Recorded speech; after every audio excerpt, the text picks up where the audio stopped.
Bonjour YouTube, bienvenue dans un nouveau Café Normand. Aujourd'hui, on va suivre les questions d'actualité au Sénat, comme on a fait la semaine dernière. Donc là, aujourd'hui, il y a 17 questions qui sont prévues, qui vont être posées par les sénateurs au gouvernement, qui va pouvoir répondre à chacune des questions. Donc comment fonctionnent les questions d'actualité si tu n'as jamais vu YouTube, et j'en profite aussi pour le public de Twitch au cas où il se pose des questions.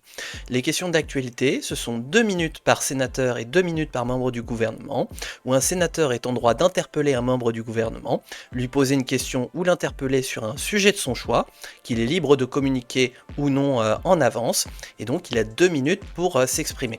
Une fois qu'il s'est exprimé, le membre du gouvernement qui est expert sur le sujet par rapport à la thématique de la question lui répond, lui aussi, il a 2 minutes pour s'exprimer.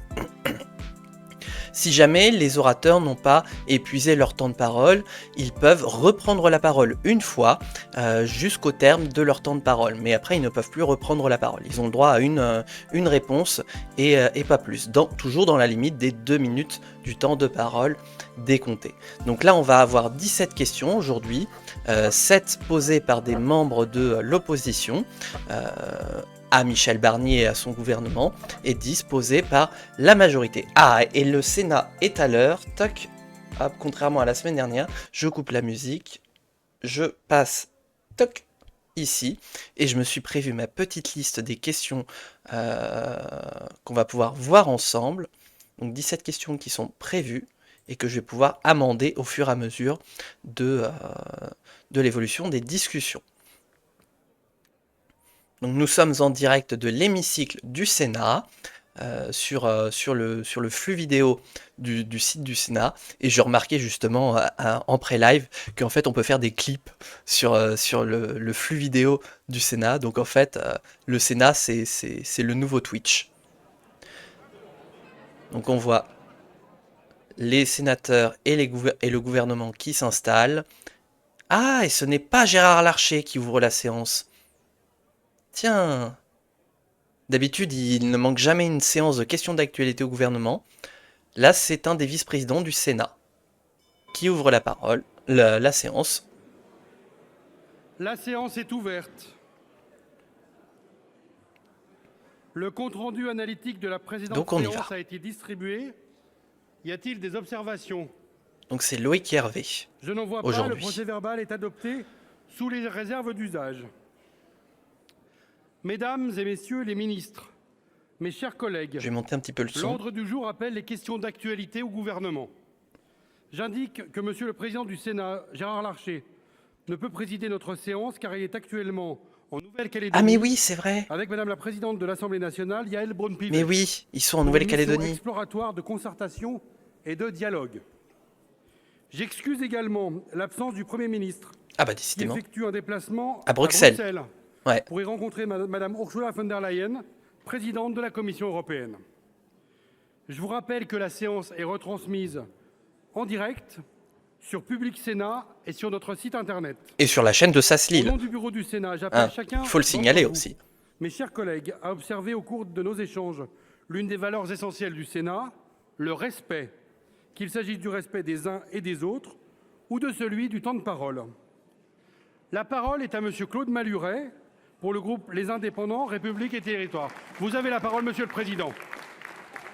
Ah donc c'est un président de groupe en plus. Donc normalement c'est le Premier ministre qui aurait dû lui répondre. Zelensky, tu es à 38 jours de perdre tes allocations.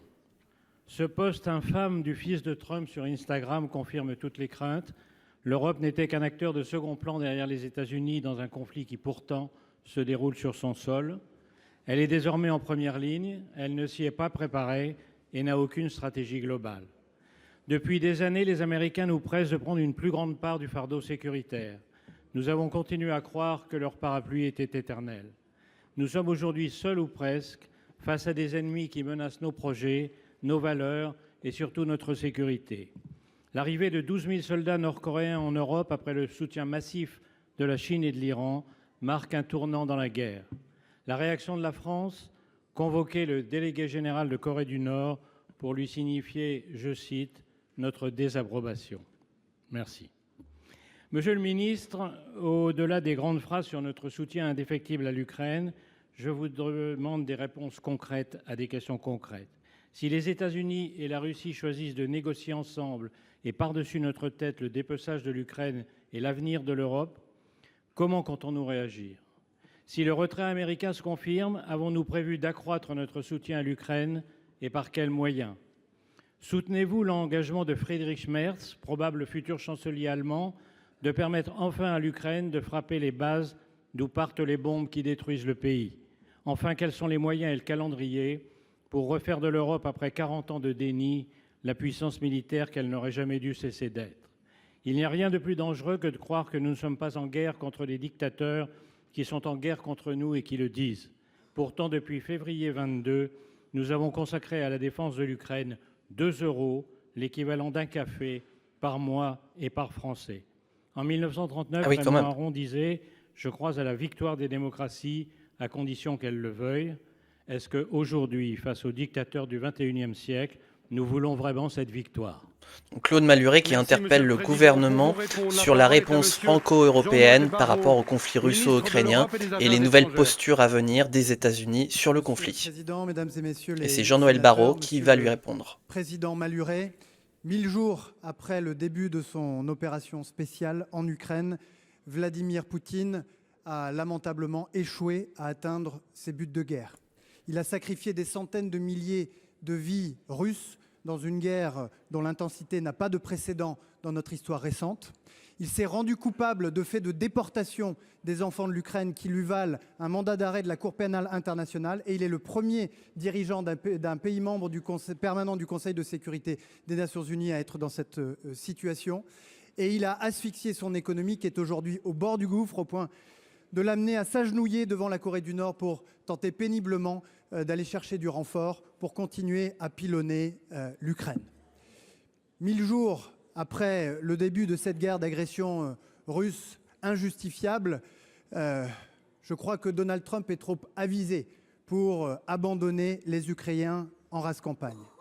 Ce serait avaliser la plus grande annexion territoriale de notre histoire depuis 75 ans.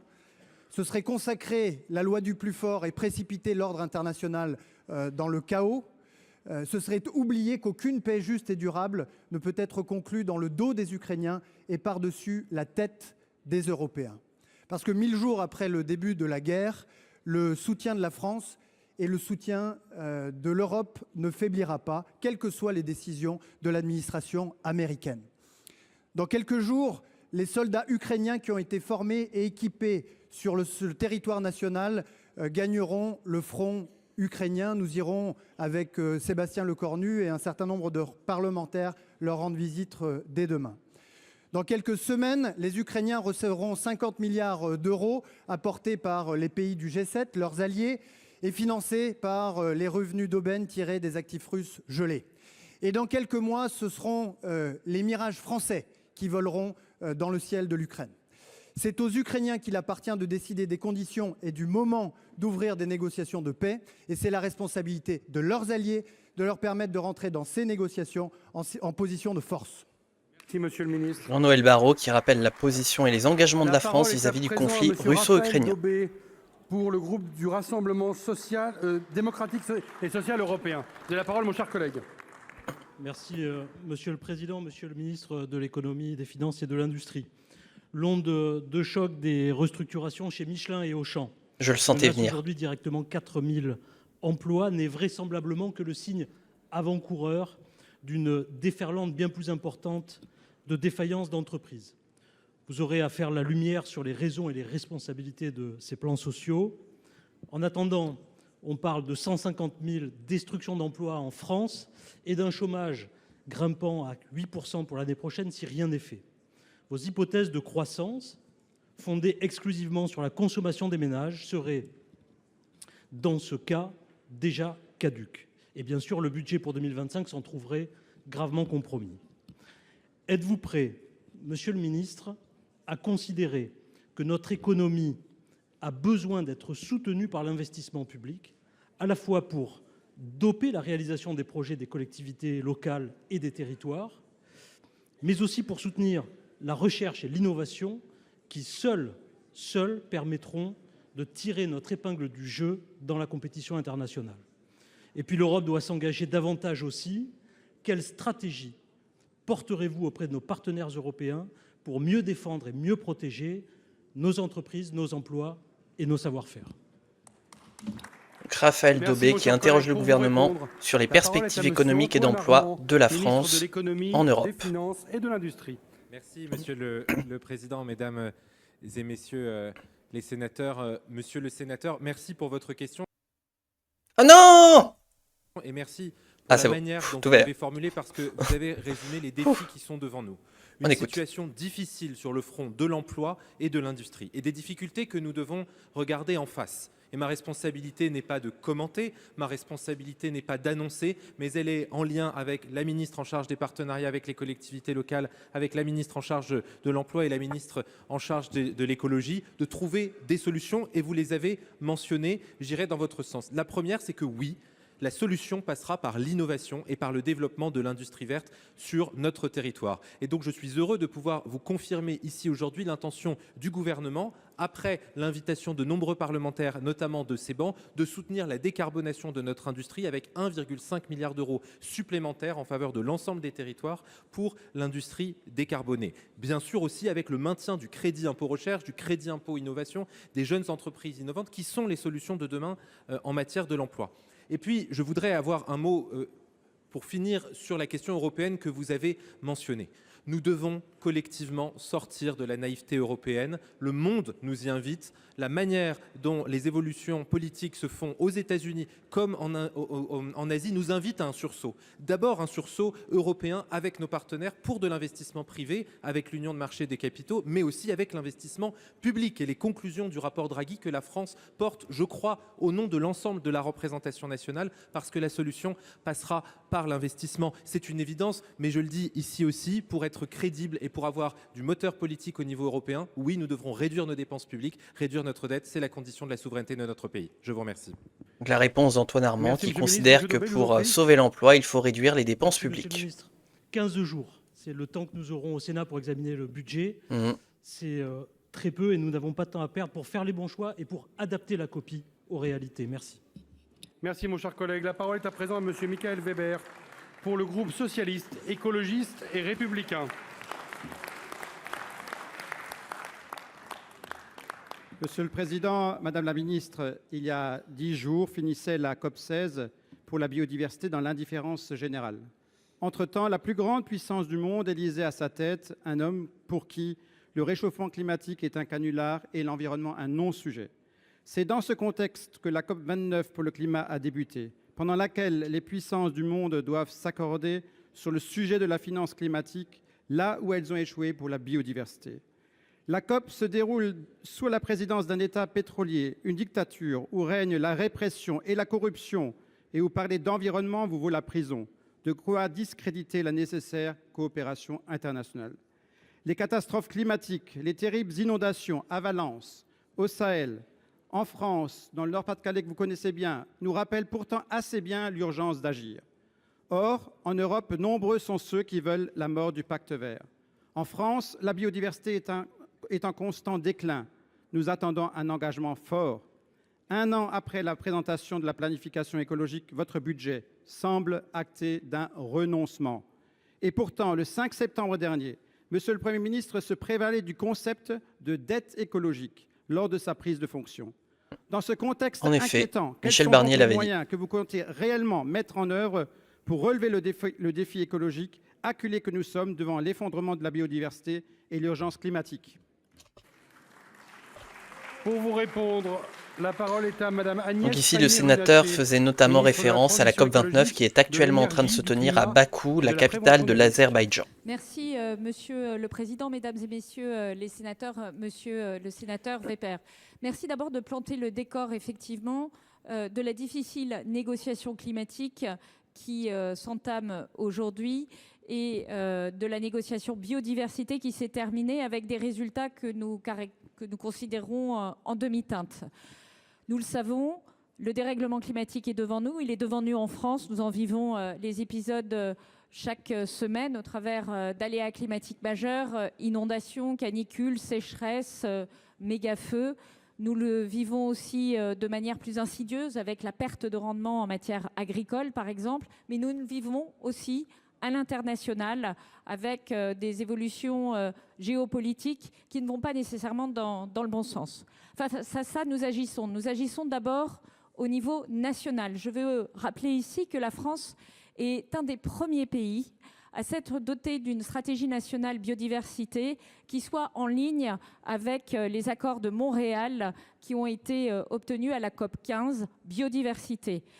Des accords qui prévoient notamment la protection de 30% de notre territoire marin et 30% de notre territoire terrestre en aire protégée. C'est déjà le cas en France. Vous le savez, nous travaillons pour aller encore plus loin et pouvoir mettre en place 10% de notre territoire sous forte protection. C'est un des enjeux sur lesquels nous reviendrons au moment de l'anniversaire de cette stratégie nationale biodiversité. Par ailleurs, nous agissons sur le champ des moyens financiers. Vous avez effectivement, avec justesse, rappelé que dans le contexte budgétaire dans lequel nous sommes, nous faisons tous des efforts. Je ne connais pas un portefeuille ministériel qui ne soit pas appelé, je regarde mes camarades sur les bancs, à faire des efforts budgétaires dans leur domaine. Néanmoins, ce n'est pas pour cette raison que nous restons les bras ballants. Je le redis, nous sommes en train de publier, par exemple, le cadre juridique qui nous permet de faire appel à des financements privés sur la biodiversité. Voilà, la ministre, là, est en train d'épuiser son temps de parole. De la biodiversité. Merci beaucoup, Madame Elle a la épuisé son temps de Monsieur parole. Weber. Monsieur Weber, qui ne semble pas être convaincu par la réponse de la Madame la ministre. ministre, une stratégie c'est bien, des moyens c'est mieux. Je rappelle que vous proposez de réduire le fonds vert de 1,5 milliard, que les crédits de la stratégie nationale pour la biodiversité sont divisés par 2, que le fonds chaleur est revu à la baisse, que 70% des crédits pour la transition écologique dans le volet agricole sont supprimés. Je ne parle pas du plan haie que nous aurons l'occasion d'évoquer, des postes qui sont supprimés ou qui sont menacés à l'OFB, à l'ONF, à l'ADEME, dans les agences de l'eau, et des crédits affectés à la transition énergétique qui connaissent une baisse drastique. Mettez les moyens et soyez cohérents. Là, le sénateur fait référence au projet de budget Merci, qui mon fait cher la part belle aux collègue. coupes budgétaires. Donc notamment les crédits La de parole est à l'écologie qui présent sont Monsieur Pierre divisés. Barros pour le groupe communiste, républicain, citoyen et écologiste Kanaki. Merci, Monsieur le Président. Ah oui? Chers collègues, Monsieur le ministre des Ah, Transports, intéressant. tous les ans, nous battons le record de l'année la plus chaude jamais observée. Réduire les émissions du Tiens. secteur des transports devrait être votre priorité.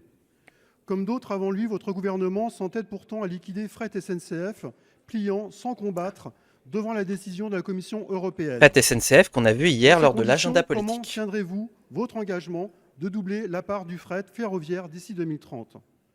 Depuis l'ouverture à la concurrence en 2006, Fret SNCF a été affaibli par plusieurs plans de restructuration. 10 000 emplois ont été supprimés ces 15 dernières années. L'entreprise publique est maintenant menacée par un plan de discontinuité suite aux 5 milliards de soutien financier de l'État français condamnés par l'Union européenne. Fret SNCF, démantelé en 2 sociétés, va devoir abandonner 23 lignes de trains dédiées et ne pourra pas candidater pendant 10 ans sur des sillons extrêmement rentables. Oui, en plus elle perd ses sillons rentables. C'est ça qui est fou. Immobilier, 500 postes seront supprimés. Rien d'étonnant que des préavis de grève soient déposés. Pourquoi accepter de telles sanctions ? Ce plan de discontinuité est un non-sens écologique et économique dans un pays qui souhaite se réindustrialiser.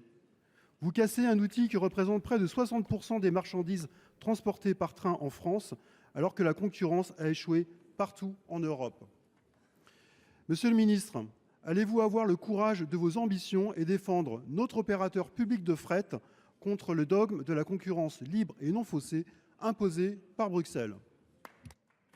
Merci, mon cher collègue. Pour vous répondre, la parole est à Monsieur François Durovray, ministre délégué. Alors, chargé des que va nous Transports. répondre François ? Président, mesdames et messieurs les sénateurs. C'est la première fois que j'entends sa voix, François Durovray. Merci de l'opportunité que vous me donnez de parler de cet enjeu fondamental.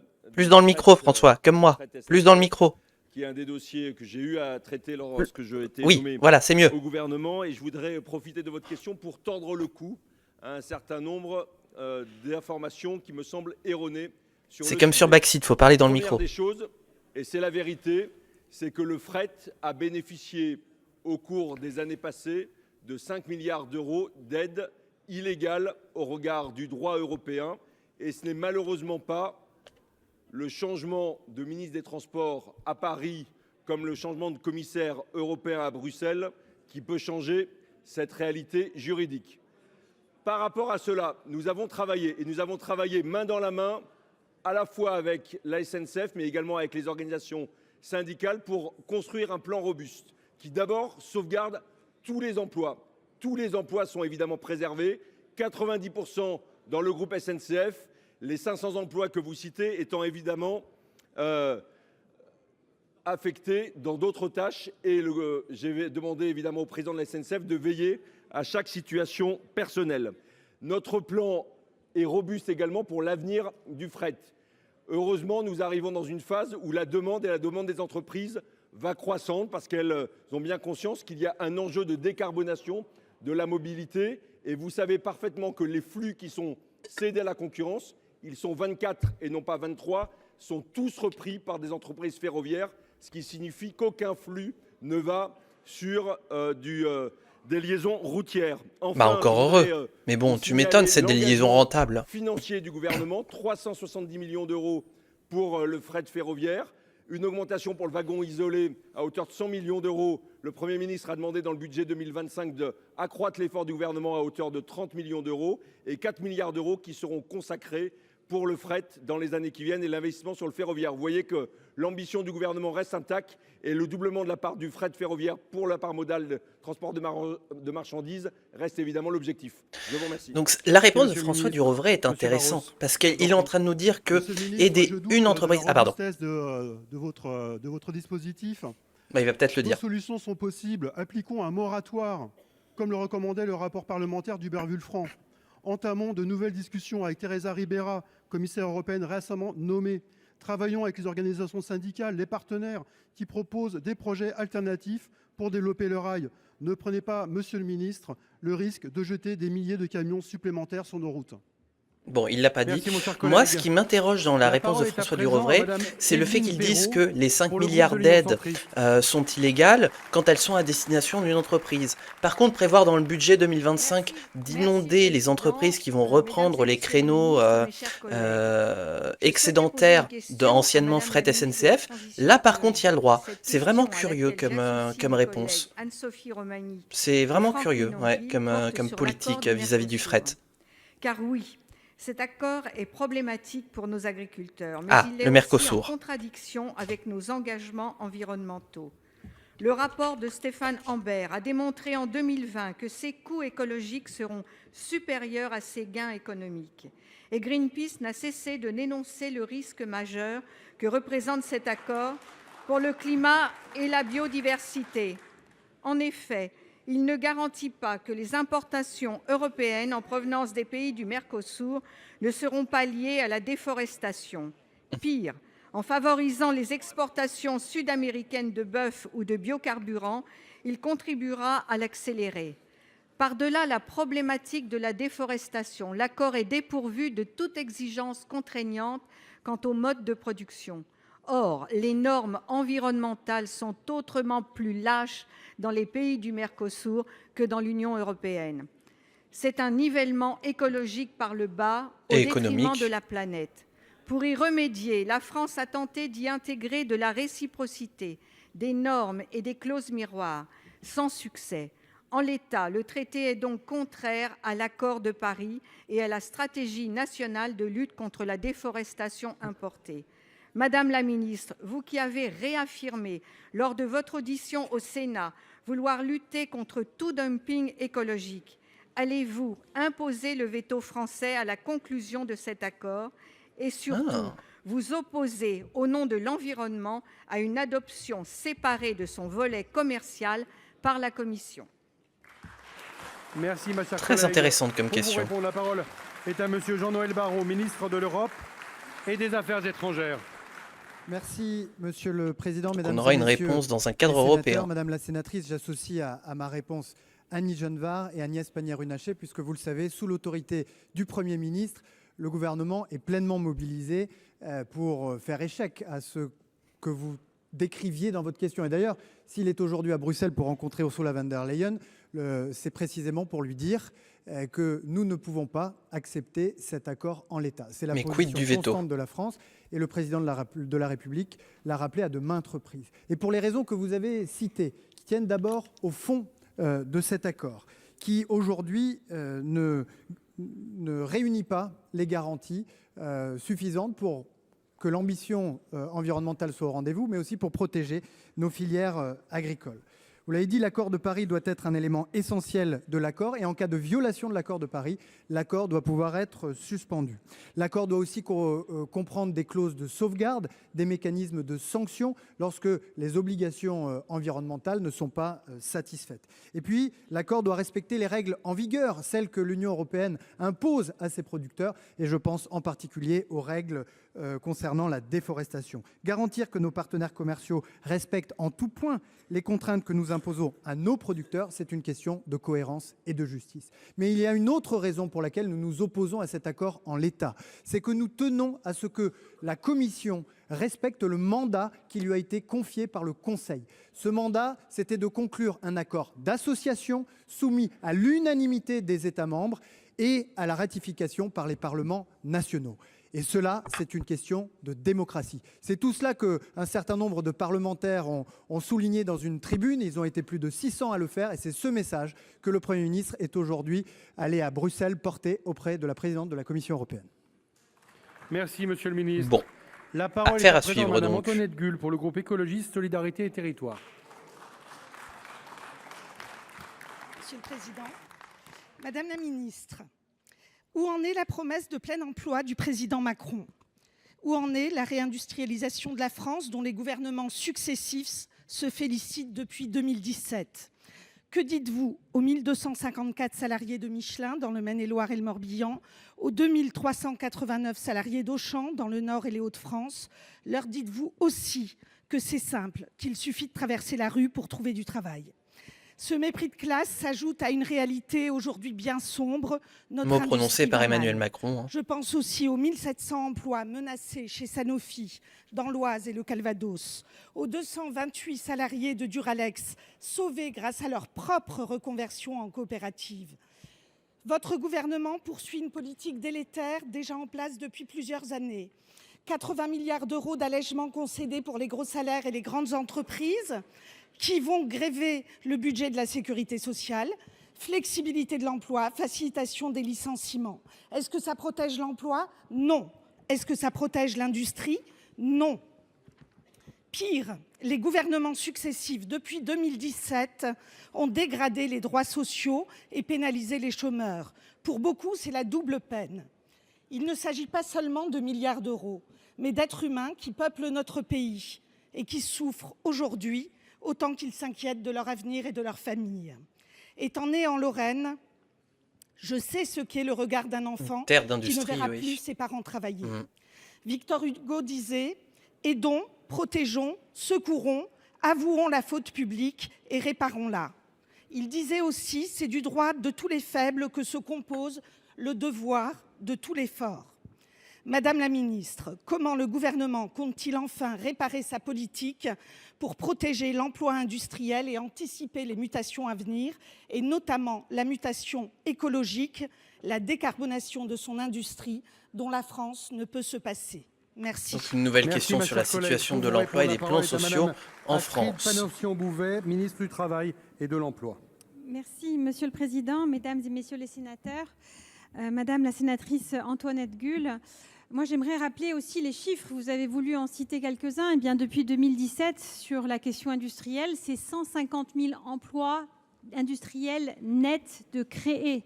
C'est 2,5 millions d'emplois créés plus généralement. Et sur la question industrielle, c'est des créations après plus de 30 ans de destruction de notre tissu industriel. Donc je pense qu'à un moment donné, il faut aussi remettre les choses en perspective et rappeler ce qui a pu marcher dans notre pays. Mais vous avez raison, Madame la sénatrice, les conditions économiques se durcissent avec une accélération du nombre de procédures collectives d'entreprises en difficulté. On l'a vu hier est la en conséquence d'une part de agenda transformation politique, structurelle on attend dans 140 000 certaines suppressions filières, des d'emplois transformations à longues horizon qui touchent aujourd'hui de la seconde partie de l'année l'automobile, la 2025. chimie, la grande distribution, Hmm. mais également Tous des ces secteurs facteurs sont menacés. conjoncturels. La question du coût de l'énergie, la question du durcissement des conditions commerciales, en particulier chinoises, indiennes et américaines. Toutes les réponses, je dis bien toutes les réponses, qu'elles viennent du ministère de l'économie, de l'industrie, de l'écologie, comme du travail, doivent être mobilisées, que ce soit sur le plan offensif ou défensif. Sur la question de l'emploi, il s'agit aujourd'hui de changer de braquet, notamment sur la question des solutions qui sont mobilisées, que ce soit l'activité partielle, les transitions écologiques, les reconversions, parce qu'elles doivent aujourd'hui être beaucoup plus simplifiées sur des dispositifs uniques, et on en parle avec les partenaires sociaux. Je parle également, et ça peut vous intéresser ici, des fonds de revitalisation qui doivent être plus ciblés vers les départements en difficulté. Mais il y a également des solutions d'avenir qui ont été rappelées par le ministre de l'économie, que ce soit la bataille de la compétitivité, notre montée en gamme, l'innovation, la réponse européenne ferme aux concurrents chinois et américains. Le ministre de l'économie et de l'industrie travaille également sur un plan de filière auto au niveau européen, parce que ces questions dépendent aussi du niveau européen. Et enfin, sur la décarbonation de l'industrie, vous l'avez pointé, Il reste madame, plus beaucoup de temps, il y a un Astrid. amendement très important qui a été déposé par le gouvernement ce matin même, 1,5 milliard d'euros, spécifiquement sur la décarbonation. Donc le combat continue, offensif et défensif, tout en rappelant ce qui a été réalisé, notamment sur la création d'emplois industriels dans notre pays. Merci, madame. Un amendement du gouvernement qui a été Merci, déposé madame sur la le ministre. projet de loi de finances qui repart dans sa version parole est à initiale présent au monsieur Sénat Étienne Blanc pour le après groupe Les Républicains. le refus de vote, enfin plutôt le rejet du texte hier à l'Assemblée nationale, qui est donc transmis tel quel au Sénat. Merci, Monsieur le Président. Monsieur le ministre de l'Intérieur, Ah, le j'ai pas vu rapport Bruno Retailleau, il est là? sénatorial de la commission d'enquête sur le narcotrafic a réservé un chapitre assez important sur l'épineuse question de la corruption. Ça n'a pas été facile car nous avons constaté que les administrations centrales et les inspections générales avaient peu de documents solides sur ce sujet-là, laissant entendre que le gouvernement regardait ça d'un peu loin. Pourtant, nous savons qu'un certain nombre de services connaissent aujourd'hui une véritable dérive. C'est vrai pour certaines collectivités territoriales, c'est vrai pour des agents des douanes ou des dockers qui vont percevoir une rémunération pour qu'un conteneur soit écarté, ne soit pas fouillé et ne soit pas scanné. C'est vrai aussi pour des agents de nos tribunaux. Oui, un certain nombre de greffiers n'ont pas accompli quelques formalités dans des greffes des tribunaux judiciaires, mais aussi de centres de détention pour faire tomber une procédure judiciaire. C'est vrai aussi, hélas, d'un certain nombre de services de police et de services de gendarmerie. Nous avons constaté une augmentation significative de la consultation illégale de fichiers. Des informations sont recueillies, elles sont ensuite communiquées à des narcotrafiquants, évidemment moyennant rémunération. Monsieur le ministre de l'Intérieur, vous avez à plusieurs reprises utilisé le terme de narco-État.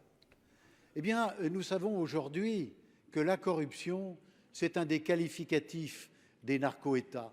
C'est le moyen de détruire les centres névralgiques destinés à la lutte contre la criminalité, ou en tout cas de les affaiblir.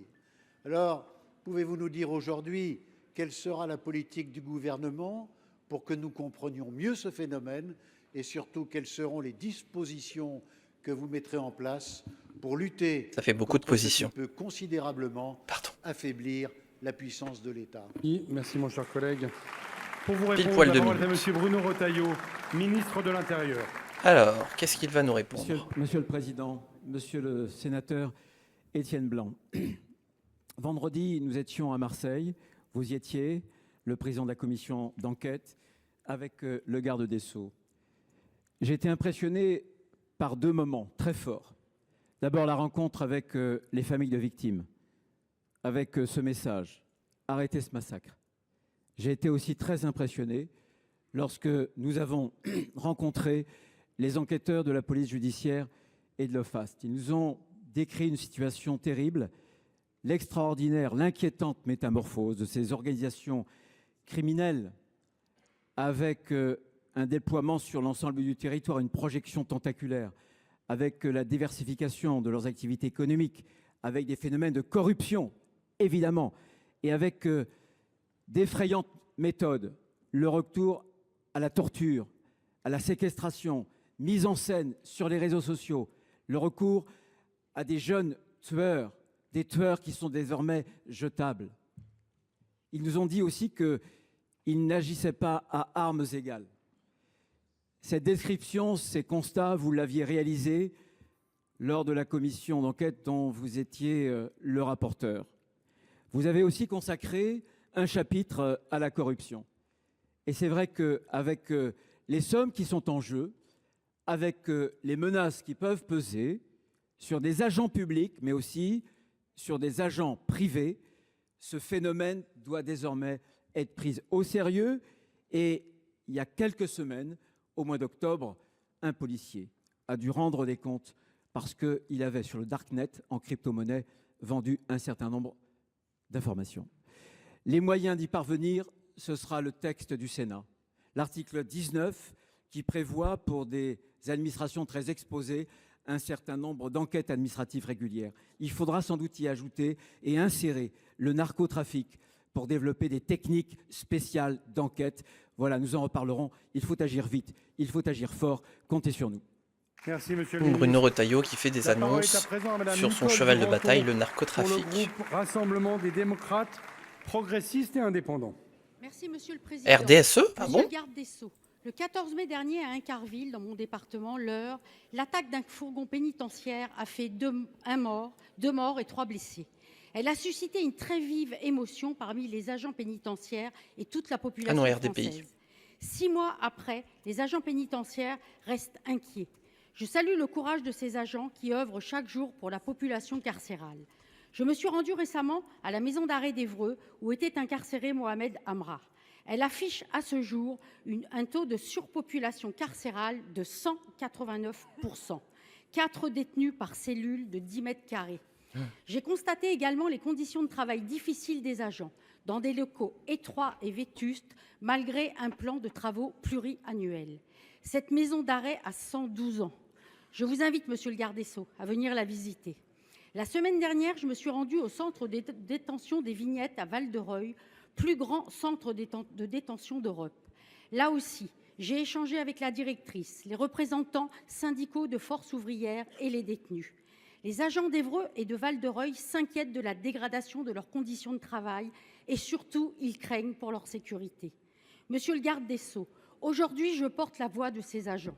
Leur constat est implacable. Ils se considèrent comme les grands oubliés de l'administration. Il est urgent de replacer les personnels au centre de la prise en charge. La qualité de vie au travail des agents ne pourra s'améliorer que lorsque les conditions des détentions auront évolué. Après le drame d'Incarville, un protocole d'accord pour renforcer leur sécurité a été signé par votre prédécesseur avec l'intersyndicale de l'administration pénitentiaire. Les agents s'interrogent sur son application effective. Qu'en est-il ? Il aura fallu le drame d'Incarville pour réfléchir à des mesures de sécurité réclamées depuis de nombreuses années par les agents. Vous avez récemment annoncé que l'objectif de construction de 15 000 places de prison d'ici 2027 ne serait pas atteint. Mauvaise nouvelle.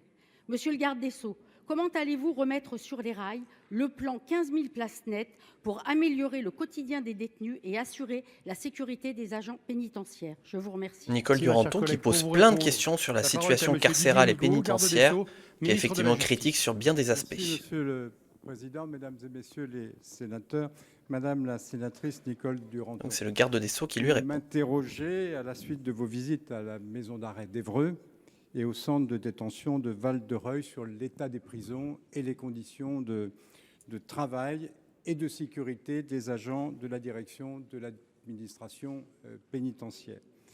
Vous évoquez en particulier les suites données au protocole dit d'Incarville après le drame que nous avons vécu, l'attaque d'un fourgon qui a entraîné, vous le savez, la mort de 2 personnes et 3 blessés.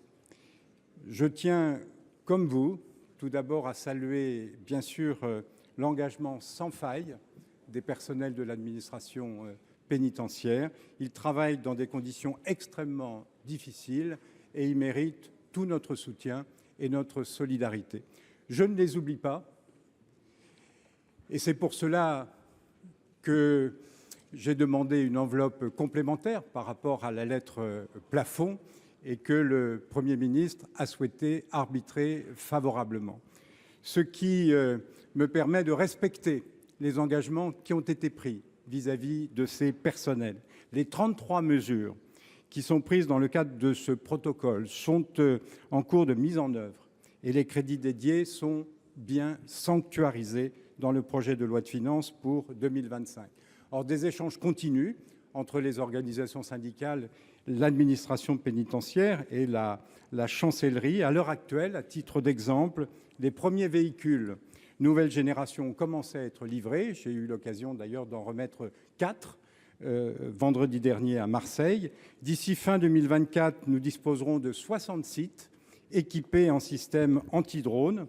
Il y en aura 90 en 2025 et vient s'ajouter à cela le déploiement d'une centaine de dispositifs mobiles de brouillage de téléphones qui seront attribués d'ici la fin de l'année. Et pour 2025, ce sont plus de 97 millions qui seront dédiés au renforcement de la sécurité des personnels et des établissements. Un mot sur le plan 15 000. Voilà, j'aurai l'occasion d'y revenir après des arbitrages du Premier ministre sur cette situation qui effectivement est un constat de retard. Le ministre. Voilà, allez, hein, rends le micro. La parole est à présent à Madame la Présidente Christine Lavarde pour le groupe Les Républicains. Ah, présidente du groupe Les Républicains, en remplacement de Bruno Retailleau. Enfin, suite à la nomination de Bruno Retailleau au ministère de l'Intérieur. Cette question n'aura-t-elle jamais été autant d'actualité ? Il y a quelques heures, nous pouvions entendre le président Aliyev déclarer que les leçons des crimes de la France dans ses prétendus territoires d'outre-mer ne seraient pas complètes sans mentionner les récentes violations des droits humains par le régime. Rappelons ici que cette agitation est entretenue en Nouvelle-Calédonie, en Afrique, par le groupement d'initiative de Bakou. Nous avons pu entendre, je continue à le citer, le Parlement européen et le Conseil de l'Europe, ces deux institutions qui sont devenues les symboles de la corruption politique, partagent la responsabilité avec le gouvernement du président Macron pour le meurtre de gens innocents. Non, Madame la Ministre, je n'ai pas peur de le dire, le dictateur, c'est le président Aliyev. Pensons ici à Théo Clair, condamné à 3 ans de prison pour avoir fait des tags dans le métro de Bakou. Le président Aliyev, c'est lui le meurtrier. Pensons ici à ce réfugié politique azéri assassiné à Moulouse au mois de septembre. Pensons ici à ces 6500 morts du conflit en Arménie entre le Haut-Karabakh et l'Azerbaïdjan. Pensons à ces plus de 100 000 personnes déplacées qui ont dû fuir leur terre ancestrale. Madame la Ministre, à l'heure où l'Europe et la France sont bafouées, je pense qu'il est temps d'avoir le courage de faire la politique de la chaise vide. Pour vous répondre, la parole est à Madame Agnès Pannier-Runacher, ministre de la Transition écologique, de l'énergie, du climat et de la prévention des risques. Merci. Merci, Monsieur le Président, Mesdames et Messieurs les sénateurs, Madame la Présidente Lavarde. Les propos tenus par le président Aliyev à l'occasion de l'ouverture de la COP29 à Bakou contre la France et l'Europe sont inacceptables. Les attaques directes contre notre pays, ses institutions et ses territoires sont injustifiables. L'Azerbaïdjan instrumentalise la lutte contre le dérèglement climatique pour un agenda personnel indigne. Ces attaques constituent une violation flagrante du code de conduite de la CCNUCC. Elles ne resteront pas sans réponse. Il est par ailleurs ironique que l'Azerbaïdjan, régime répressif et liberticide, donne des leçons de droits de l'homme. Les propos tenus par l'Azerbaïdjan en faveur des énergies fossiles sont CNUCC, également Convention cadre des inacceptables, Nations Unies sur les changements alors même climatiques. que la diplomatie française et Merci, européenne Agnès. avait obtenu un accord universel sur la sortie progressive des énergies fossiles à la COP28. Cela est indigne d'une présidence de COP. Je veux ici saluer à l'inverse le Brésil et le Royaume-Uni qui ont pris l'engagement de revoir à la hausse leur trajectoire de baisse des émissions de gaz à effet de serre. C'est de cette dynamique positive et non d'attaque d'une déplorable bassesse dont la communauté internationale a besoin pour lutter efficacement contre le dérèglement climatique. Dans cette situation nouvelle, après échange et en accord avec le président de la République et le Premier ministre, je ne me rendrai pas à Bakou la semaine prochaine. Je veux également vous assurer que les équipes de négociation françaises ne ménageront pas leur effort, avec mon appui à distance et en lien avec nos partenaires européens, pour protéger la planète et nos populations. Nous continuerons à plaider pour le plus haut niveau d'ambition dans la mise en œuvre de l'accord de Paris, dont nous sommes les gardiens 10 ans après son obtention. Donc la ministre annonce que la France Merci, va Madame la boycotter ministre. la Madame la COP29 à présidente Bakou. Je vous en prie. Merci Madame la Ministre, cette décision vous honore et honore le gouvernement. Mais je pense que nous pouvons aller encore plus loin au regard des liens d'amitié ancestral entre l'Arménie et la France. Aujourd'hui, il existe un contrat gazier signé par la présidente de la Commission européenne, Ursula von der Leyen, entre l'Union européenne et l'Azerbaïdjan. En 2022-2023, 1 milliard de gaz russe a transité via l'Azerbaïdjan et ensuite été livré dans l'Union européenne via un accord entre Gazprom et la compagnie pétrolière SOCAR. Cette même compagnie pétrolière qui aujourd'hui finance la COP29, cette même compagnie pétrolière qui finance l'achat d'immeubles dans différents endroits du territoire, qui finance les actions d'ingérence étrangère du régime du président Aliyev. Nous avons su parler d'une voix commune au Parlement européen. François-Xavier Bellamy, Nathalie Loiseau et Raphaël Glucksmann. Il est temps que l'État français vienne conforter cette voix et dénonce ce traité gazier. Merci ma chère collègue. Bon, la parole est la à présidente du présent à groupe Les monsieur Républicains qui en Adel demande Ziane encore plus. Pour le groupe socialiste, écologiste et républicain. Je vous en prie, mon cher collègue. Monsieur le Président, Madame la ministre de l'Éducation nationale, chers collègues, le week-end passé, Nicolas Sarkozy, ancien président de la République, a une nouvelle fois fustigé les enseignants. Ils seraient trop nombreux et leur temps de travail se réduirait, je cite, à 24 heures hebdomadaires, 6 mois par an.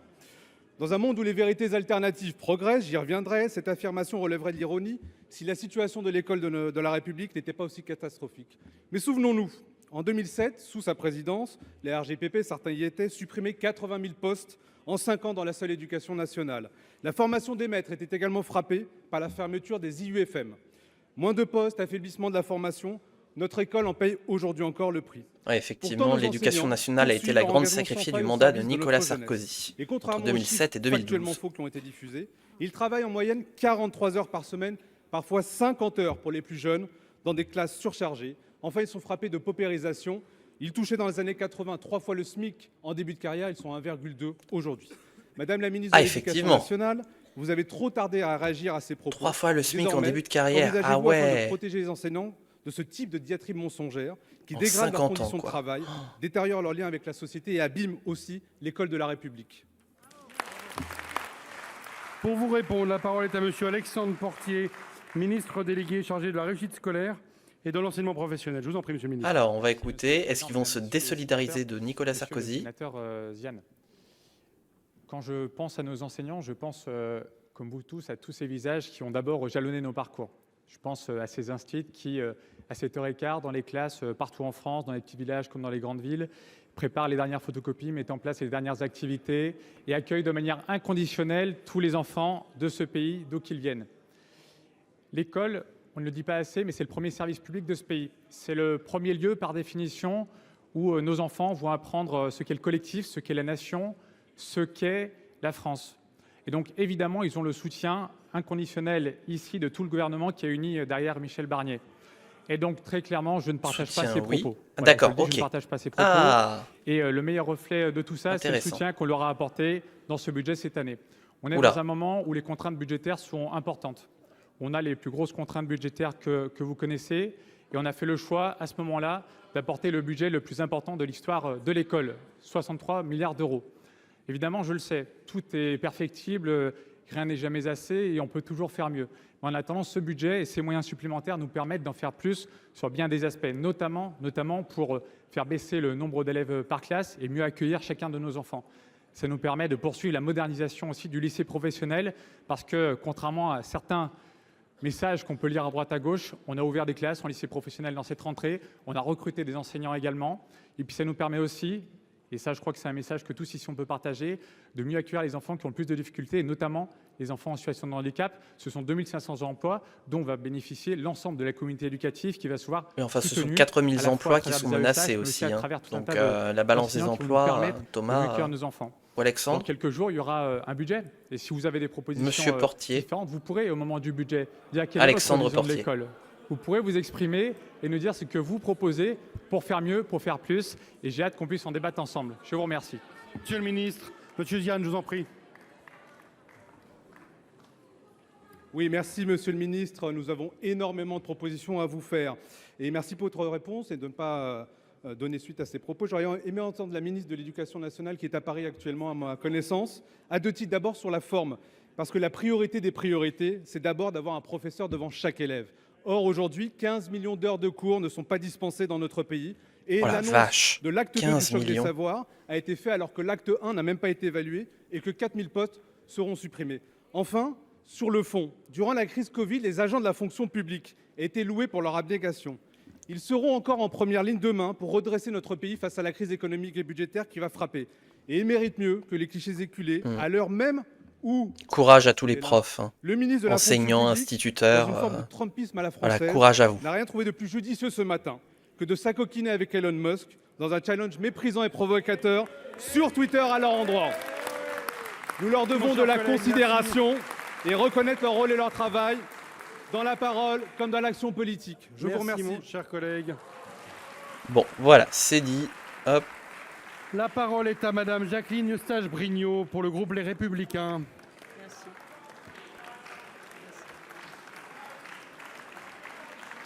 On est à notre 11e question sur 17. Monsieur le ministre, nous avons tous été frappés par le courage d'Abou Darahi, étudiante iranienne, qui a fait face à la police des mœurs sur sa manière de porter le hijab. Et elle a posé un geste d'une transgression inouïe qui exprime l'étouffement d'un peuple. Avec Roger Karoutchi, nous avons souhaité faire pression sur les autorités iraniennes en formant un comité de parrainage constitué de 150 sénateurs afin qu'elle ne disparaisse pas suite à son arrestation, en demandant au président iranien sa libération. À Paris, au nom de Dieu, l'ambassade de la République islamique d'Iran, qui s'est fendue d'un communiqué de presse surnaturel, refuse d'admettre la réalité en faisant croire qu'Aou est atteinte de troubles mentaux et en déclarant qu'il s'agit d'un sujet secondaire. Monsieur le ministre, vous avez déclaré « Je salue le courage de cette jeune femme qui fait là un acte de résistance et qui s'est hissée au rang d'icône ».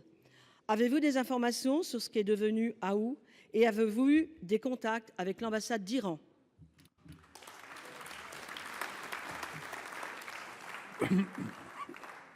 Pour vous répondre, la parole est à Monsieur Jean-Noël Barrot, ministre de l'Europe et des Affaires étrangères. Merci, Monsieur le Président. Je voulais mettre son nom, mais je ne l'ai pas retrouvé. Madame la Ton live me repose trop, je somnole. Ah, bah c'est sûr que c'est pas comme à l'Assemblée nationale où d'un côté comme de l'autre des bancs. Une icône du combat des femmes iraniennes. Ça crie à tout va, au Sénat c'est plus feutré. Hein. Celui des centaines de femmes tuées dans la répression sanglante des manifestations par le régime. Celui des milliers de femmes emprisonnées. Mais les questions sont néanmoins très sérieuses. La peur de la répression. Celui du mouvement Femmes, Vie, Liberté. Celui de toutes les femmes iraniennes qui aspirent légitimement à la liberté et à la dignité. Une icône de la défense du droit des femmes partout où ils sont contestés, non seulement en Iran ou en Afghanistan, mais partout où les ennemis de la liberté s'en prennent toujours aux droits des femmes en premier. Une icône... Ah, moi aussi j'ai le nez qui gratte. Une icône pour toutes celles et ceux qui résistent à l'obscurantisme, parfois au péril de leur vie, qui défendent inlassablement les droits de l'homme, des femmes et des enfants. Cette icône, c'est Aou Darahi. Nous avons tous, vous l'avez dit, été frappés, été bouleversés par son courage. La France est consternée par son arrestation brutale. La France est préoccupée. La France est inquiète par ces conditions, son présumé internement. Et notre ambassade à Téhéran a adressé nos messages d'inquiétude, de préoccupation et de consternation aux autorités iraniennes.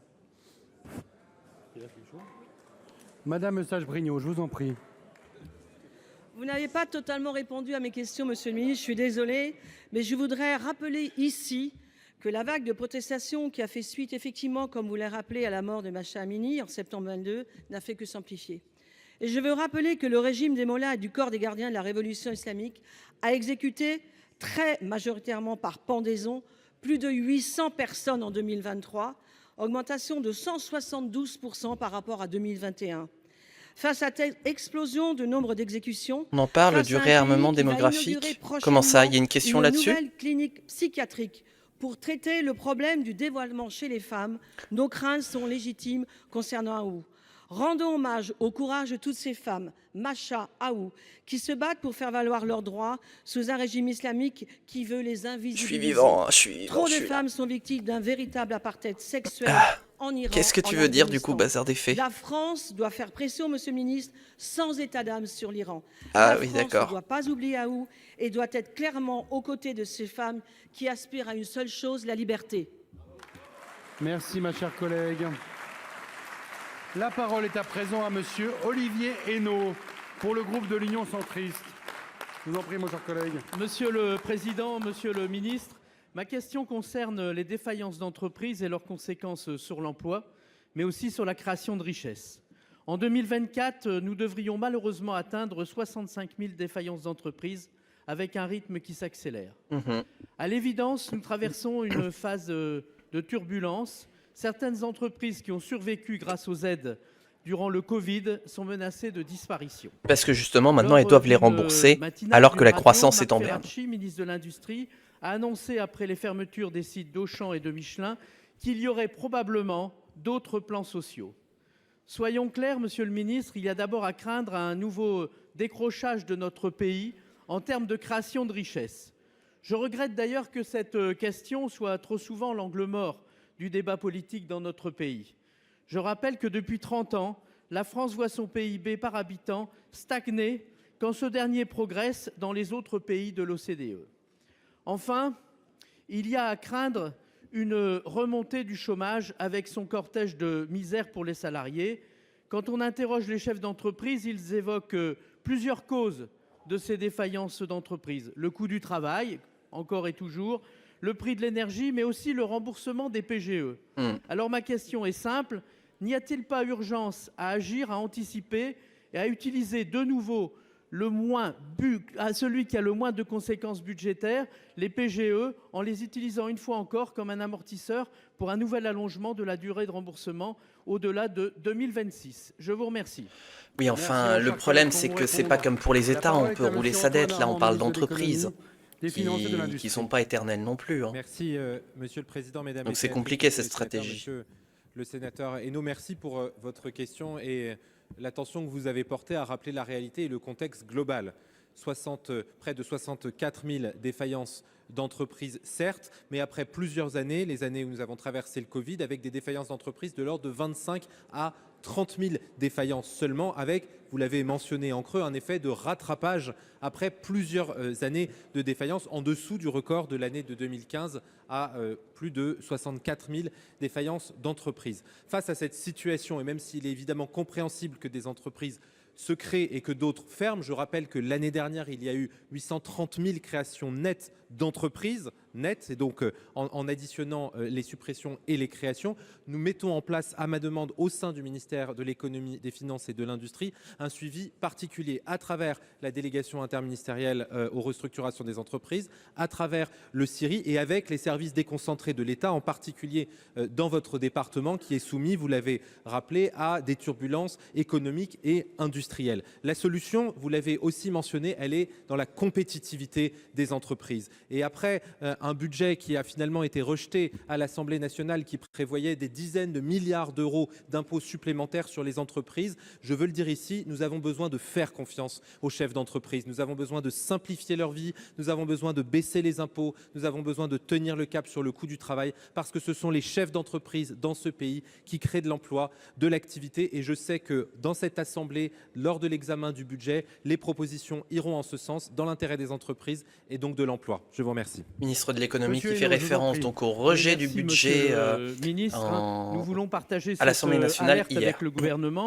Aux contraintes financières connues, il ne faut à aucun prix, dans l'intérêt du pays, ajouter les difficultés économiques ou, plus grave encore, une éventuelle crise sociale. Je vous remercie. Budget qui portait de nombreuses recettes supplémentaires via de nouveaux impôts et participation pour rééquilibrer les comptes et désendetter la France. Ma question s'adresse au ministre des Transports. Monsieur le ministre, si le gouvernement doit faire face actuellement à des appels à la grève, il en est un qui a un air malheureusement trop connu, celui du traditionnel chantage à la grève de Noël à la SNCF. Après un galop d'essai le 21 novembre, c'est bel et bien une grève illimitée qui est annoncée à partir du 11 décembre, avec pour conséquence directe un impact sur des millions d'usagers et un coût pour les contribuables, puisqu'une journée de grande grève coûte de 10 à 20 millions d'euros. Situation du fret, concurrence des lignes TER, tous les prétextes sont utilisés, mais ne soyons pas dupes d'un timing parfaitement choisi, celui des NAO et de leur revalorisation salariale. On pourrait débattre à l'envi des défis ferroviaires, mais au final, les usagers du mois de décembre n'y sont pour rien. Ils souhaitent simplement retrouver leur famille à la veille de Noël.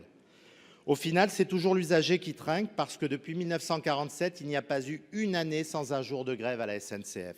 Alors, Monsieur le Ministre, tout en réexpliquant les garanties apportées aux salariés du fret et l'obligation de cette réorganisation comme vous venez de le faire. C'est devenu une tradition, alors de quoi ils se plaignent les LR qui sont pour les traditions, hein? Indûment perçus. Si la tradition c'est de faire grève à Noël, eh ben, donnons des moyens aux grévistes. Enfin le droit de grève dans les transports.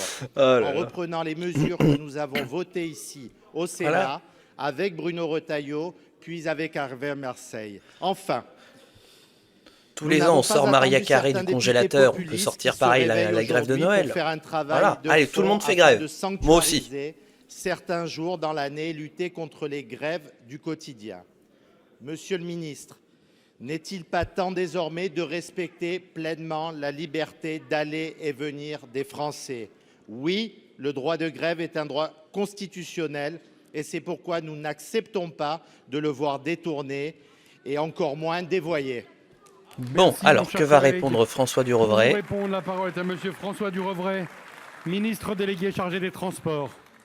Oui, merci Monsieur le Président, Mesdames et Messieurs les sénateurs. Monsieur le sénateur Philippe Tabarot, tout d'abord merci de votre question qui me donne l'opportunité d'abord de saluer le travail que vous réalisez vous-même dans cette Assemblée sur le sujet des transports d'une façon générale.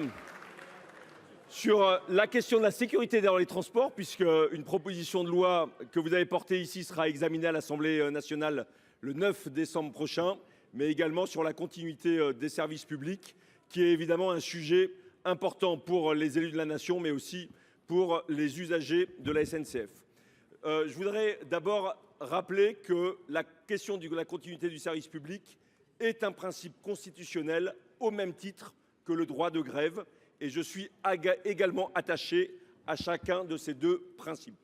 Je voudrais également rappeler les conditions dans lesquelles le préavis de grève a été déposé par les organisations syndicales. Elle porte sur 3 sujets. La question du fret, et j'ai eu l'occasion dans une question précédente de rappeler les mesures qui ont été prises par le gouvernement pour assurer un avenir positif au fret. La question des négociations salariales. Et je voudrais à cet égard indiquer que, comme dans n'importe quelle entreprise, cette question se situe au niveau de la direction générale de l'entreprise. Je note d'ailleurs qu'au cours des années passées,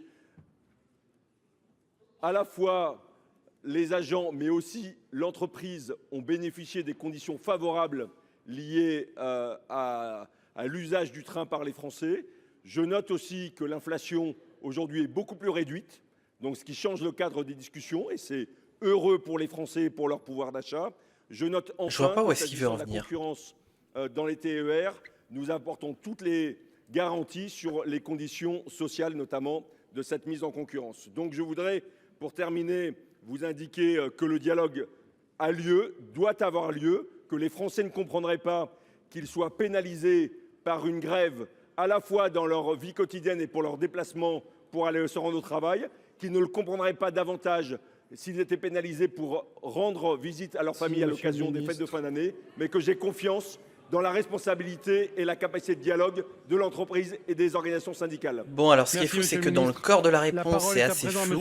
Par contre, là-dessus, sur le fait qu'il est contre la grève, ça, il l'explique très bien.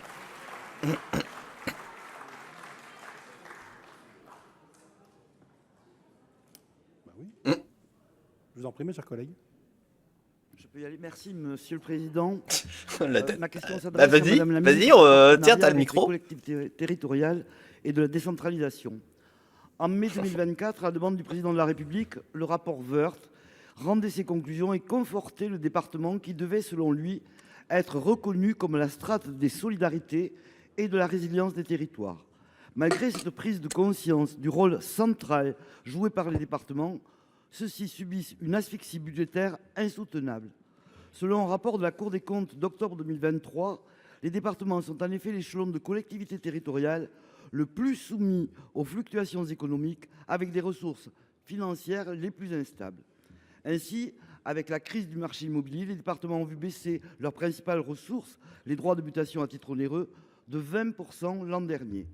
Bon, on est sur une question technique, hein. On est au Sénat, c'est la Chambre des territoires. Donc ils s'adressent à leurs électeurs, là, techniquement. Hein. Majeur. Leur financement apparaît complètement déconnecté des compétences qu'ils exercent et qui ne tient pas compte non plus de leur démographie. Mais ça pose une vraie question sur le financement des collectivités locales. L'augmentation des dépenses liées à la dépense sociale. Selon l'audace en 2023, la dépense nette d'action sociale départementale a augmenté de 5,2%. Ils doivent également faire face au financement des décisions prises par l'État, le Ségur, l'évolution du point d'indice, la CNRACL, etc., sans compensation financière adéquate. Aussi, face à cette augmentation des dépenses qu'ils ne peuvent contrôler et dépourvus d'un levier fiscal pour accroître leurs recettes, le rôle des départements en tant qu'acteurs clés de la justice sociale et de la résilience territoriale est gravement compromis. Et alors que la situation est déjà critique, avec un croisement des courbes dépenses-recettes, le PLF 2025 vient rajouter un coup de rabot intolérable, et ce, sans aucun dialogue ni concertation préalable. On parle ici de 5 milliards qui sont amputés au budget des collectivités. Aux crises d'alarme de l'ADF et comment éviter que certains départements soient mis sous tutelle ou en cessation de paiement. Merci, ma chère collègue. Pour vous répondre, la Sachant parole est que à les départements exercent des missions très importantes, notamment tout ce qui est action sociale, éducation au niveau du collège, et aussi tout ce qui est instruction et versement des RSA, revenus de solidarité active. Pour votre question, vous connaissez les conditions dans lesquelles Donc ce sont des collectivités très importantes. L'année 2025 a été établie, et vous savez que le premier point, c'était celui, bien évidemment, de la difficulté des finances publiques de notre pays. Chacun connaît le montant de la dette publique de 3 228 milliards d'euros et les intérêts de la dette à 55 milliards d'euros. À partir de là, le gouvernement a travaillé sur une réduction des dépenses d'abord de l'État pour un montant de 20 milliards d'euros, des dépenses sociales pour 15 milliards d'euros et effectivement sollicité un effort des collectivités. Pour autant, à hauteur de 5 milliards. Je partage votre constat. Ça, c'est marrant, elle le dit pas. La situation des départements est une situation toute particulière. Toute particulière parce que vous l'avez évoqué au moins pour deux raisons.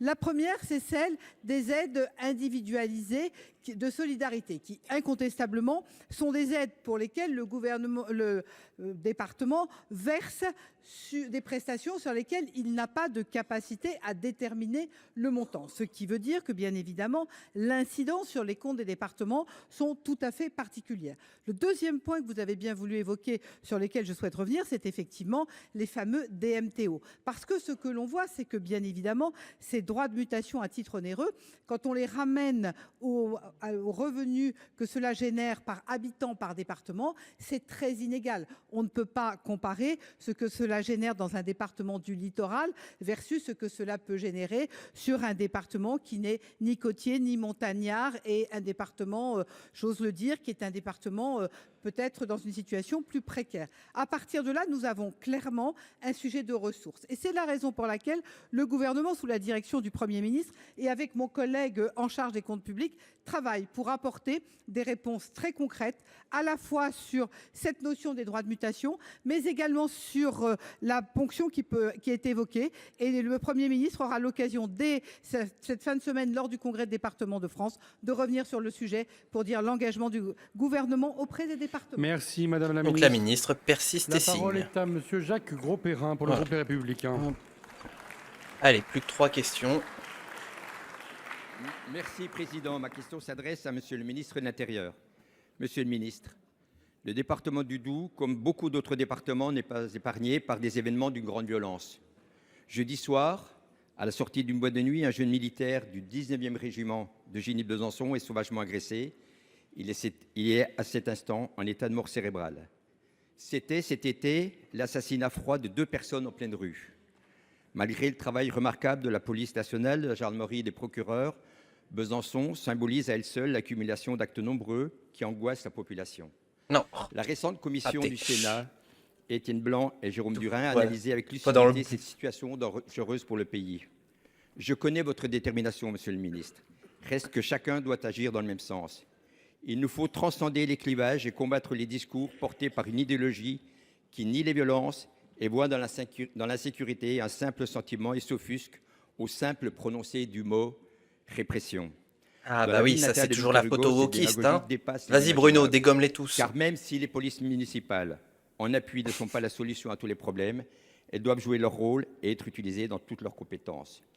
Peut-être faudrait-il veiller à ce qu'un maire ne puisse vider sa police municipale de toute efficacité en la privant de l'armement. La priorité C'est sûr nous que le devons jour où on donner à nos entendra nique la concitoyens police est à au ce Sénat, prix ça fera tout parfaitement drôle. Hein. conciliable avec la libre administration des collectivités locales.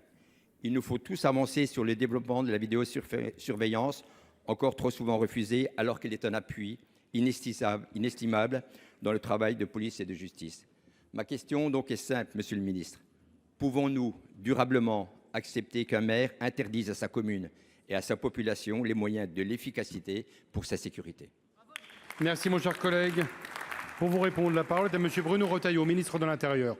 La réponse de Monsieur Bruno. le Président, Monsieur le Sénateur Jacques Grosperrin, la situation telle que vous venez de la décrire, telle que j'en ai eu connaissance il y a quelques heures, est malheureusement une situation révélatrice de la violence, de l'hyperviolence que connaissent beaucoup de nos compatriotes, mais aussi, vous l'avez souligné, nos forces de l'ordre. Toutes les 20 minutes, un refus d'obtempérer, chaque jour qui passe, plus de 1000 agressions, et encore déclarées. Bien entendu, ce sont des chiffres, des statistiques très froides. Et derrière ces chiffres, ces statistiques, ce sont des vies brisées, ce sont des existences volées, et c'est aussi une confiance blessée quand la République ne parvient pas à protéger les siens, et notamment les plus fragiles. Il se trouve que demain, je vais réunir tout près d'ici tous les préfets de France, tous les commandants de groupement de gendarmerie, tous les directeurs départementaux de la police nationale pour leur présenter une stratégie, pour leur donner des instructions, bien sûr sur le narcotrafic, j'ai eu l'occasion déjà d'y répondre, mais aussi sur la sécurité du quotidien. Ce plan, cette stratégie, ce sera à la fois une méthode et des objectifs. La méthode, je vais donner beaucoup plus de liberté dans le cadre de chaque département, aux commandants de groupement, aux directeurs de la police, parce qu'on ne protège bien que ce que l'on connaît bien, et Paris ne sait pas tout. Ce sera une méthode de subsidiarité. Et puis, des objectifs. Des objectifs d'abord avec plus de visibilité, plus d'efficacité, plus de visibilité, parce qu'il faut la bonne patrouille, au bon endroit et au bon moment. L'efficacité, vous savez qu'entre 5 et 10% des multirécidivistes sont en réalité à l'origine de plus de 50% des actes de délinquance. Eh bien, nous allons les cibler, nous allons les cribler, là encore pour des questions de résultats. Mais vous avez raison, on n'y parviendra pas à rétablir l'ordre républicain sans aussi la coopération des communes. Et comme vous, je suis favorable à un continuum de sécurité. Je suis favorable à ce qu'il y ait un armement, plus de policiers municipaux et plus de vidéoprotection. Nous allons réunir bientôt un Beauvau de la sécurité et nous l'inscrirons à l'ordre du jour législatif. Merci. Merci, bon, voilà monsieur donc le la ministre, réponse monsieur de Grosperrin. Bruno Retailleau. Merci, monsieur le ministre. Nous connaissons votre engagement, votre. Moi, j'ai la chance d'avoir le force, chauffage votre- depuis vos bientôt un mois et ça fait du bien Je là, crois qu'il est d'avoir 22 important degrés chez moi. qu'on mobilise les maires parce que les maires ne doivent pas rester à l'écart de cette chaîne pour la réussite et la sécurité de nos concitoyens. Merci. Merci, mon cher collègue. La parole est à monsieur Daniel Laurent pour le groupe Les Républicains. Vous avez la parole, mon cher collègue. Monsieur le Président, Mesdames, Messieurs les ministres, lors du déplacement à Shanghai de la ministre Sophie Primas pour la Foire internationale des Il importations, bazardait le micro. Oh. elle a Il est abordé chaud. la surtaxe douanière frappant le cognac, l'armagnac et les brandis avec ses homologues chinois. Cette enquête anti-dumping lancée par les autorités chinoises a déjà exigé une coopération coûteuse de la filière.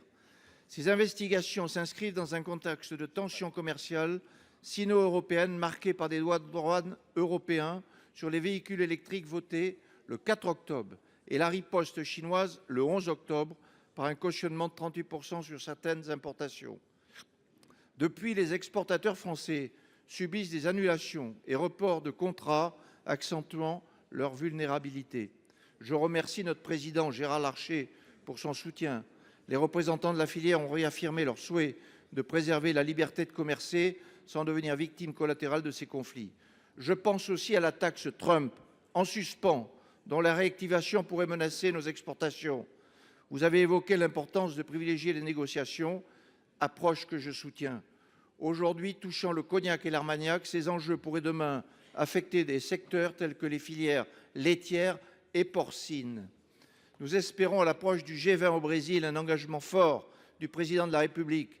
Nous avons appris hier une décision encourageante de la part de la Chine permettant aux importateurs de présenter des garanties bancaires en remplacement des cautionnements. Merci de nous faire partager les avancées de ces entretiens et des actions envisagées pour protéger ce secteur essentiel à notre économie et à notre patrimoine. Merci, mon cher collègue. Pour vous répondre, la parole est à M. Jean-Noël Barrot, ministre de l'Europe et des Affaires étrangères. Monsieur le Président, Mesdames et Messieurs les sénateurs, Monsieur le sénateur Daniel Laurent, vous avez rappelé la situation. L'Union européenne a décidé d'appliquer des droits de douane qui sont entrés en vigueur le 30 octobre dernier sur les véhicules électriques chinois, après un an d'enquête qui a été fait en transparence, de manière contradictoire et dans le respect des règles de l'OMC. À l'inverse, les décisions chinoises d'appliquer des droits de douane sur un certain nombre de filières européennes comme celle des produits laitiers ou encore celle du cognac ne respectent en aucun cas les règles de l'OMC et sont injustifiées. C'est la raison pour laquelle la Commission européenne a réagi rapidement. Dès le 23 septembre, elle a engagé une procédure vis-à-vis de l'OMC s'agissant de l'enquête menée par la Chine sur les produits laitiers. Et dès le 8 octobre, elle a ouvert une nouvelle procédure devant l'OMC s'agissant des droits provisoires appliqués par la Chine sur les brandis et donc sur le cognac.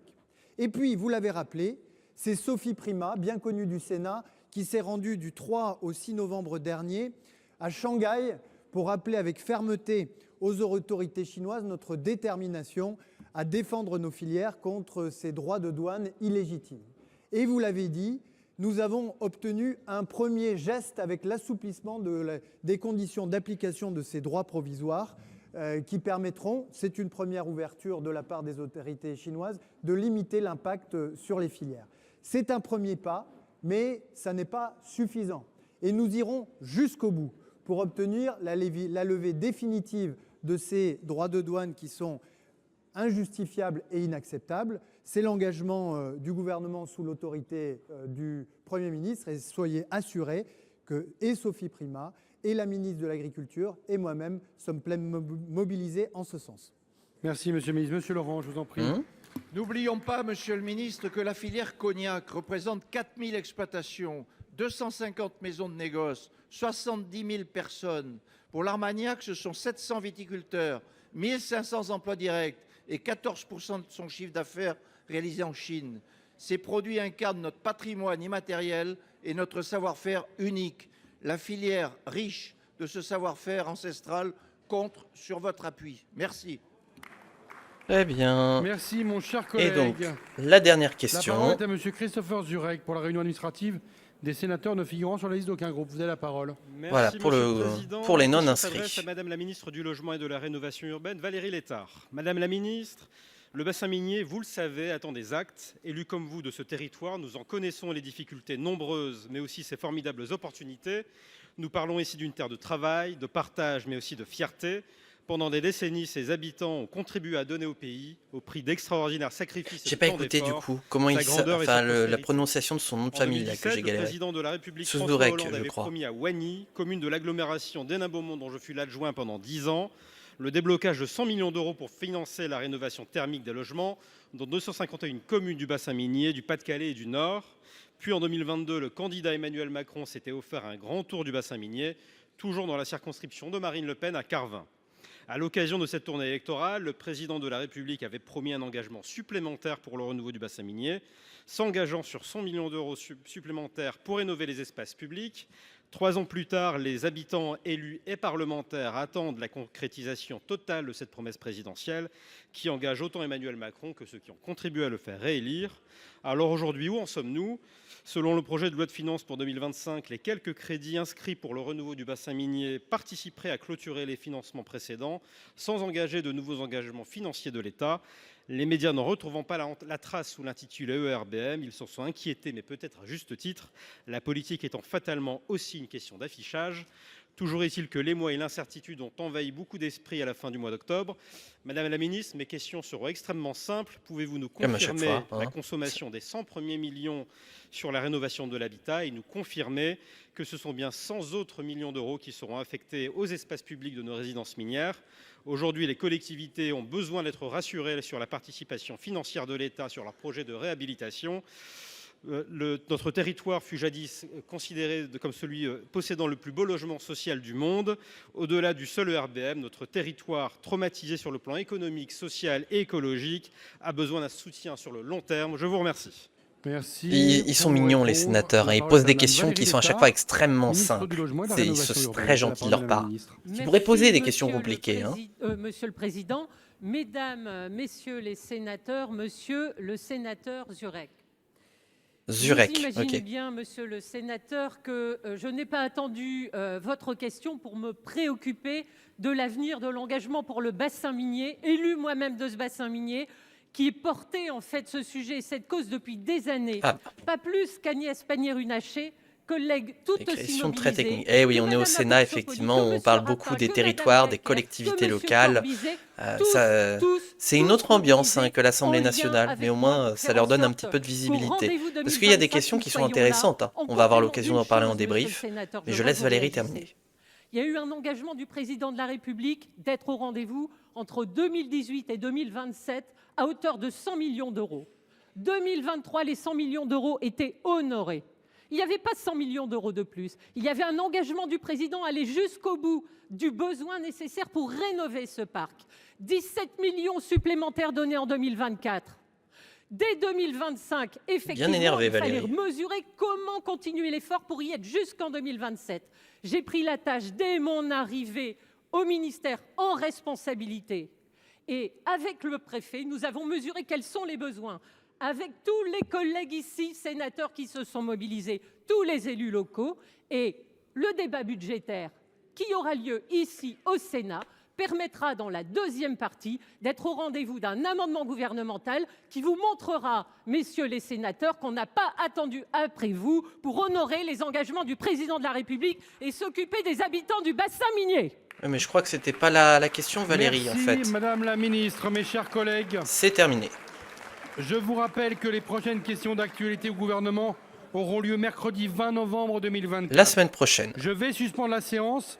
Eh ben, je suspends le son, en tout cas. Toc. On va passer au débrief. C'est la fin des questions d'actualité au Sénat. J'espère que vous aurez passé un bon moment. Hop, on a vu pas mal de questions techniques, comme le souligne Bazar des Faits. Je peux en attester. Et ben, c'était très ASMR pour moi, du coup. Comment ça se fait? Est-ce que c'est moi qui ai pas mis le son assez fort? C'est possible, hein. Mais enfin, dans ce cas-là, il faut me le dire, parce que moi, comme j'ai pas mon retour de son quand je suis en live, il faut me le dire, hein, quand le son est pas assez élevé. Tiens, d'ailleurs, il faut que je rebaisse de ce côté-là. C'est où? Là. Hop. Parce que j'ai augmenté le son pour les sénateurs. Mais voilà, faut pas hésiter à me faire des retours au niveau du son. Mais effectivement, en plus, le son du Sénat est bas et de base assez bas. Ce qui est fou, parce que pourtant, en plus, les débats sont pas si énervés que ça au Sénat.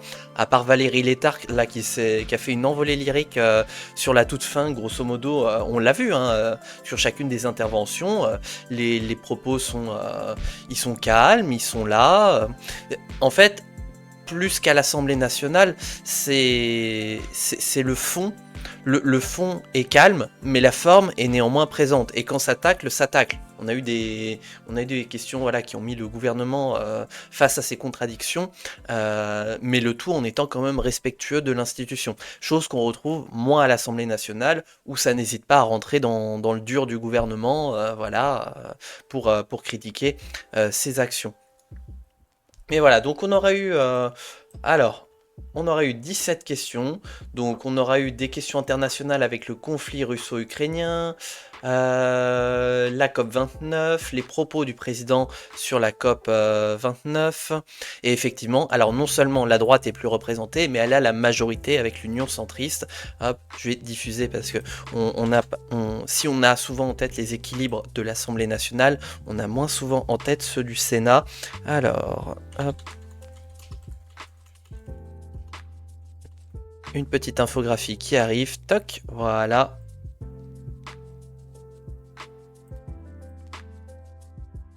Voilà, zoom, non, des zooms. Voilà.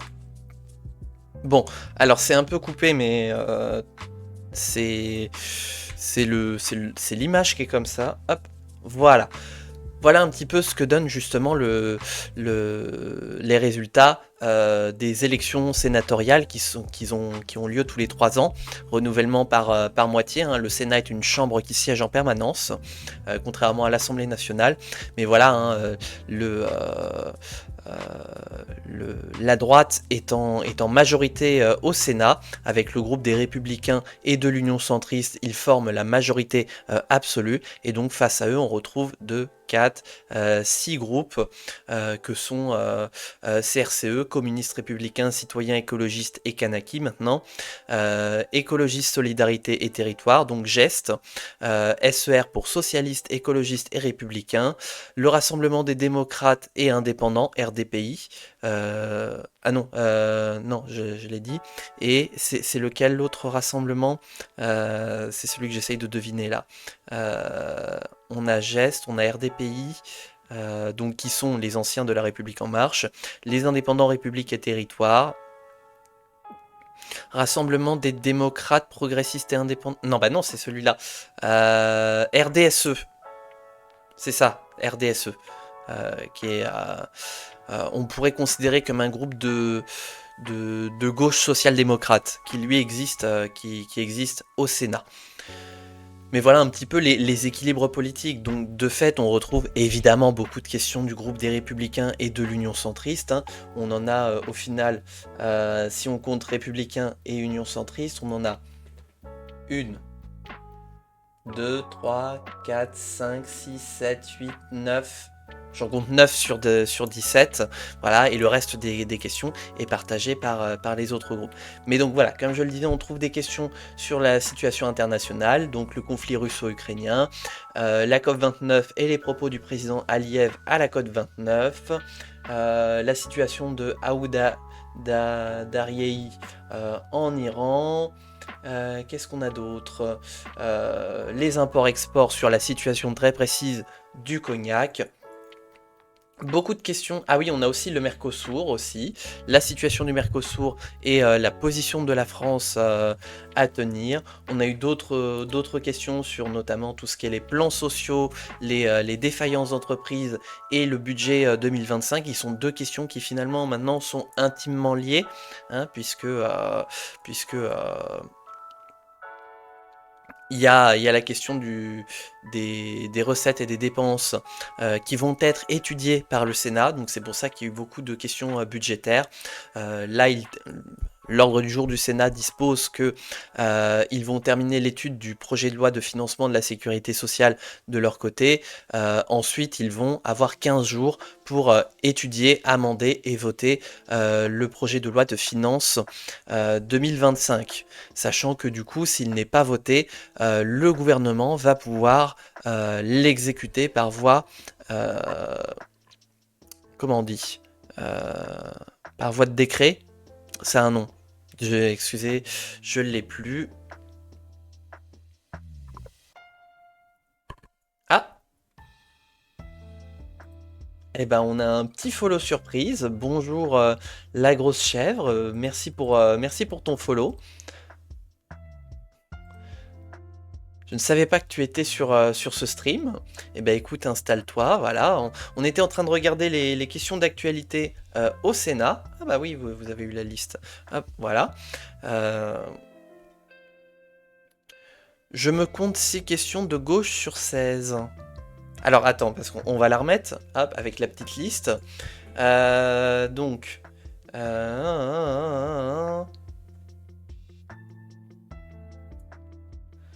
Donc toi tu comptes les 3 groupes, c'est ça CRCEK, SER et GEST, c'est ça comme faisant partie de la gauche. Sachant qu'en plus, oui, c'est vrai qu'on a plein de groupes de centre au Sénat. Oui, voilà, ok, c'est ça. Et oui, parce qu'il n'y a pas de... par rapport à l'Assemblée nationale où il y a 4 groupes de gauche, là, il n'y en a que 3. NI, c'est la réunion administrative des sénateurs non inscrits. Ce sont en fait les sénateurs qui ne font partie d'aucun groupe politique.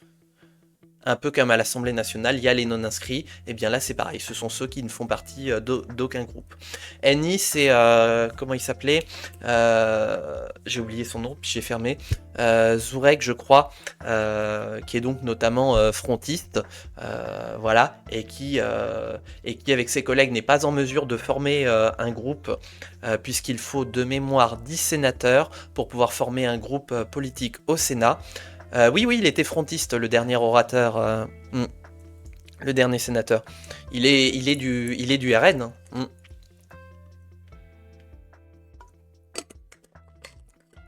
Oui, il est du RN.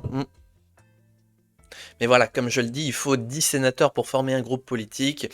Et si le Rassemblement national est dans une période où le vote populaire est bien orienté en sa faveur, ça l'est beaucoup moins pour ce qu'il en est du vote des grands électeurs pour le Sénat, puisque les sénateurs ne sont pas élus au scrutin universel direct, mais bien indirect. Ce sont nos élus locaux qui votent pour les sénateurs. Et donc ça explique justement cette répartition. C'est lequel en dessous de SER C'est RDSE, oui. Je l'ai compté aussi en gauche, d'accord, ok. Sachant que, comme je l'ai dit, voilà, c'est un groupe de gauche qui, lui, n'existe pas à l'Assemblée nationale, mais on pourrait ce qu'on appelait un groupe de gauche réformiste, social-démocrate, un petit peu dans la lignée de Raphaël Glucksmann, par exemple, pour citer voilà, un de ses porte-voix au niveau européen, mais qui ne font pas partie du groupe socialiste. C'est notamment en fait tout ce qu'on pourrait appeler les divers gauches au niveau des élections locales, que ce soit les municipales, les départementales ou les régionales. Voilà. Un peu comme les radicaux. Oui, c'est ça, ouais. Les radicaux qui aujourd'hui portent très mal leur nom, quand on voit où est-ce qu'ils se situent sur l'échiquier politique. Je trouve, après, moi c'est que mon opinion, mais c'est vrai que quand on compare avec les différents partis radicaux qui ont existé, et je fais référence notamment à la première, deuxième, troisième et quatrième République, en fait ils ont toujours été SOSDEM. C'est radical républicain en fait. Ouais, mais tu vois, quand on prend justement en plus le grand parti radical de la Troisième République, bon, il y a quand même des idées qui sont quand même assez clivantes quand on en fait l'étude. Mais bon, ça c'est mon petit délire d'historien, quoi. Bref, voilà, j'espère que ces questions d'actualité au Sénat vous auront plu. Voilà.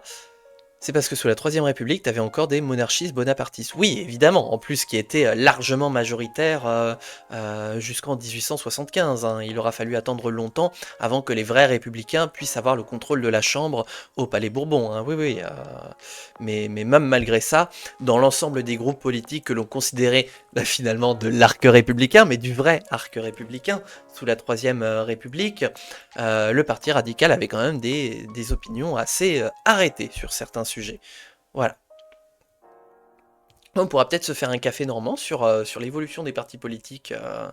Mais en 1936, les radicaux, c'était les plus de droite du Front populaire. Oui, mais encore une fois, le Front populaire, essaye de le classer aujourd'hui sur l'échiquier politique. Voilà, c'est... je te souhaite... j'ai envie de dire bon courage, non. C'est que c'est assez... On retrouvait finalement des idéologies politiques très différentes au sein du Front Populaire, et c'est ce qui a fait sa force, notamment en 1936. Et d'un autre côté aussi son affaiblissement. Hein. Voilà, mais bref, c'est un sujet sur lequel on est en train de divaguer. Non mais c'est pour dire que ça fait longtemps que les radicaux de gauche ont un nom trompeur. Ok, ça marche. Écoute, vu qu'on est en train de digresser, on peut continuer, mais je vais arrêter la VOD pour YouTube. YouTube, j'espère qu'elle t'aura plu, que tu auras passé un bon moment à écouter les sénateurs.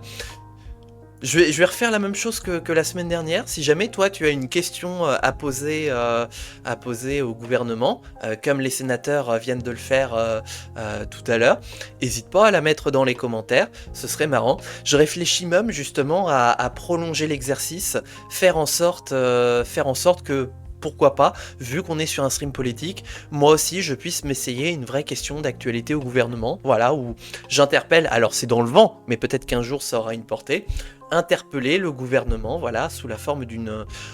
À l'Assemblée nationale, on appellerait ça une question orale sans débat, mais c'est un petit peu comme ça qu'on pourrait le formuler. Voilà, je réfléchis à m'essayer là-dessus, mais voilà. Écoute, YouTube, porte-toi bien, n'hésite pas à laisser un pouce bleu si ça t'a plu, de commenter, de t'abonner, de mettre la cloche, et bien sûr de nous rejoindre sur Twitch. Allez, des bisous YouTube!